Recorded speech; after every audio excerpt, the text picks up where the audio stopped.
Olá, muito bem-vindo ao podcast da Tec Posto, o PodTec, o seu canal de informação específica sobre combustíveis, filtragem, armazenagem, recalque, entre outros assuntos do segmento. Hoje aqui conosco a gente tem Rafael e o Jorge, ambos aqui, nós trabalhamos todos juntos na Tec Posto.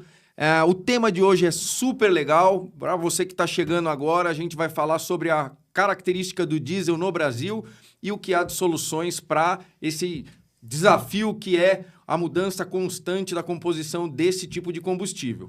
Eu vou acabar fazendo algumas perguntas para os meus amigos aqui, porque não falta experiência e poucos sabem que o diesel ele vem aí por uma situação socioeconômica, ganhando um acréscimo de biocombustível em sua composição.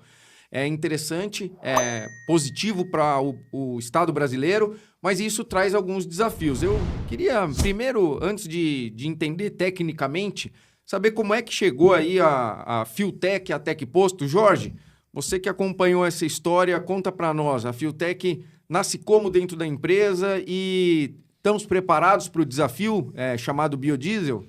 Renato, interessante sua pergunta, né, em relação à Fueltec. A Tec Posto comercializou muito tempo filtros de diesel, trabalhou por muitos anos com a marca Filtroil, que depois se tornou o MAHLE Filtroil. E a MAHLE, em algum momento, ela decidiu que não ia mais continuar com essa linha de produção, né? E como nós éramos um parceiro e comercializávamos esse produto, a Tec Posto ela adquiriu os direitos de produção do produto e dos projetos e a engenharia da MAHLE junto. Então, a gente nasce a marca Fueltec em função dos projetos já consolidados e existentes e a mesma qualidade que vinha aí de Filtroil e MAHLE Filtroil posteriormente. Bom, que boa notícia. O mercado segue, então, com uma linha premium para filtragem de diesel. Exato. E um momento de mercado demandando isso muito. Rafael, especialista na parte de sistemas para grupos geradores, tem vivido um pouco desse desafio, tá feliz com o que a gente tem entregue aos nossos clientes finais em termos de filtragem? Conta para nós um pouco como é que está esse cenário específico de grupo gerador em shopping center, data center, hospitais. O que você pode dividir com a gente? Então, Renato, o que tem acontecido, né? Hoje, com certeza, temos um produto que atende, né, a necessidade do cliente, com toda a eficiência necessária, tá? Mas a gente precisa sempre trabalhar no desenvolvimento contínuo por conta do biocombustível, como você bem colocou. Então, esse acréscimo de biodiesel que vem sido acrescido todo ano, quase, né? A cada 2 anos tem ocorrido, tem nos dado um desafio de tirar particulado, reter a maior quantidade possível de água. Então, a gente tem trabalhado justamente para poder... Rafael, você falou em água. Conta para mim, água no diesel? Com certeza. Talvez eu conheça pouco da composição do produto, mas para mim é uma surpresa. E como é que essa água você consegue retirar? Da onde ela vem? Conta para nós um pouquinho. Então, o diesel, né, o combustível, ele é um líquido higroscópico, tá? Então, ele absorve água e, poxa, tô no respiro do tanque, por exemplo, a troca de vapor ali, né, oxigênio, ele traz um pouco de água, tá? A umidade do ar. Então, eu começo a proliferar bactérias ali e, além da água, crio particulado, tá? Então, nesse sentido, eu tenho no tanque, né, eu tenho uma fina camada de sujeira mesmo, o particulado, tá? Na parte superior, e embaixo do tanque vai começando a acumular água, tá? Então, existem alguns cuidados que você precisa tomar, né? Filtragem, tirar a água, né? Essa drenagem você precisa fazer com certa frequência. E como um todo, você sempre precisa manter esse diesel se mexendo. O diesel parado, ele oxida muito rápido. Legal. Tá? E a questão da água é interessante que o pessoal sempre pergunta, não, mas eu comprei na distribuidora A, B, C ou D, não veio com água. Com certeza não veio com água. Mas a pessoa pode pensar que se eu pegar um produto, né, um pote de comida quente e tampar ele e guardar, na hora que a temperatura baixou, ele cria aquelas gotinhas de água em cima, não cria? Perfeito. Essa gota pinga, vai para o diesel e vai para o fundo, porque a água é mais pesada que o óleo diesel. Então, o tanque de óleo diesel, seja ele aéreo, muito mais incidente à temperatura do sol ou subterrâneo, ele vai ter troca de calor com o meio ambiente. Porque porque quando entra diesel, sai ar, e quando puxa, sai diesel, entra ar. E esse ar úmido, ele começa a condensar no tanque, a temperatura do produto que entra é diferente da temperatura do produto que está no tanque, a temperatura durante o dia, né, que ela oscila, então não tem jeito. Você falar que tem um tanque sem água, que não vai criar água, é impossível, né? Então, Jorge, se eu peguei bem o ponto, com o acréscimo de biocombustíveis no diesel, isso se potencializou nos últimos anos, vem se tornando um desafio para o cenário de o que usa o combustível biodiesel brasileiro. E eu vou aproveitar que a gente trouxe uma peça aqui para mostrar. Jorge, eu conheço menos, mas hoje a gente tem aqui para mostrar aqui para quem está assistindo, prestigiando o canal, um filtro padrão e, pelo que eu entendi, esse é do que tira, além do particulado sólido, também a água. É isso? Como é que funciona um elemento como esse? Exato. Esse elemento, ele é o que a gente chama de colecedor, né? Não existe decantador, uma passagem de volume de diesel 50 litros por minuto, 40, 30 litros por minuto, não existe como decantar numa velocidade dessa, né? Então, você tem que ter um elemento efetivamente colecedor. Esse elemento, ele retira particulado, né? Então, partículas, a sujeira do diesel, e retira a água em suspensão, né? Claro que cada um tem suas eficiências, isso aí a gente pode, né, explorar mais para frente, mas ele retira particulado e água em suspensão. Então, é muito importante isso num abastecimento de qualquer motor que vai consumir e queimar o óleo diesel. Interessante. E eu ouvia um pouco o Rafael outro dia, ele falava sobre como funciona um elemento como esse. Eu fico surpreso que, embora seja altamente tecnológico, tem uma funcionalidade que é simples. A aglutinação da água, por gravidade, a água caminha para o fundo do reservatório do filtro e depois é expurgada. Achei isso bem interessante, Rafael. É legal saber disso. E acho que também eu gostaria de ouvir um pouco, Rafael, do seguinte. No passado, eu acreditava que existia só um fator, que era o tamanho da partícula, saindo um pouco da água e indo para o particulado sólido, né? No meu pensamento, a gente tinha lá um tamanho de sujidade que era retido e você escolhia qual era esse tamanho que você ia querer reter. Agora, ouvindo uma conversa sua com um cliente o outro dia, me despertou muita atenção porque pouca gente conhece o fator beta. Que, se eu entendi correto, é a quantidade de partículas que vai passar daquela medida. Fala um pouco mais sobre isso para nós. Sim, na realidade, quando você compra um elemento hoje no mercado, né, geralmente falam, não, eu quero um elemento de 25 micra, de 10 micra, né? E não se fala em fator beta, né? Qualquer elemento, eu quero um elemento de 5 micra, ok, vai segurar alguma coisa em 5 micra, tá? Mas ele também pode passar. A partícula, ela não é de um tamanho exato, né? Então, ela pode ter um formato diferente, então ela vai passar. Pensa numa peneira, ela vai passar. O fator beta, a gente tem que pensar no seguinte, eu tenho um grau de eficiência muito maior. Tá? Então, hoje a gente tem trabalhado no Beta 1000. O Beta 1000 ele tem 99,99% de eficiência. Tá? Então, dali para baixo, né? Estou trabalhando num 5 micra, por exemplo. 5 micra para baixo, até passa alguma coisa. Tá? Mas os números maiores, aí eu tenho 99,99% de eficiência neste tamanho. Bom, que interessante. Eu, ouvindo os amigos, percebo que o mercado tem sim um desafio, tem uma constante, estudando um pouco sobre o incremento de biocombustíveis, ele ainda deve ser maior no futuro. O Estado busca um alvo de 20% de biodiesel no diesel, já estamos em 14%. O mercado está preparado, temos visto bons resultados aí, lógico, removendo água, particulado sólido. E quem não faz isso está sofrendo com o quê, Rafael? Me diz qual é o impacto de quem não filtra aí o diesel. O que acontece, né?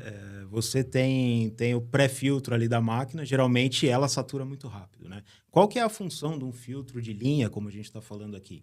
É não sobrecarregar o pré-filtro de uma máquina, por exemplo. Tá? Então, dessa forma, eu consigo garantir uma maior vida útil tanto para o pré-filtro quanto para a máquina. Numa partida, alguma coisa assim, eu não vou entupir bico, eu não vou ter nenhum problema de oxidação, por exemplo, tá? Então, são algumas coisas que a gente precisa se preocupar, tá? Para justamente garantir uma maior vida útil da máquina. E como o Rafael falou, né? O filtro de linha, ele tem uma eficiência em função de filtrar e consumir. A melhor filtragem é perto do consumo, né?